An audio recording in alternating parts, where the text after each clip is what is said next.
ছাত্র জনতার আন্দোলন সংগ্রামের মধ্য দিয়ে যে বিজয় অর্জিত হয়েছে, কিছু ষড়যন্ত্রকারী তা নস্যাৎ করার অপচেষ্টা চালাচ্ছে। তাদের সেই ষড়যন্ত্র জনগণ রুখে দেবে, এমন মন্তব্য করেছেন বিএনপির মহাসচিব মির্জা ফখরুল ইসলাম আলমগীর।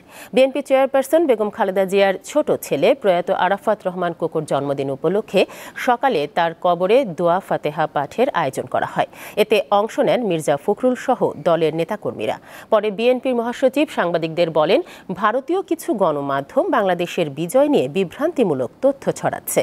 এছাড়াও অন্তর্বর্তীকালীন সরকারকে নির্দিষ্ট সময়ের মধ্যে নির্বাচন দেওয়ার আহ্বান জানান তিনি।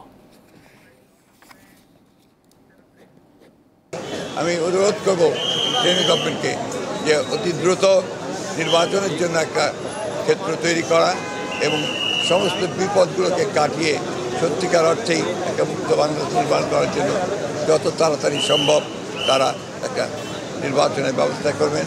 নির্বাচনের মধ্যে দিয়ে জনগণের একটা সরকার প্রতিষ্ঠা হবে।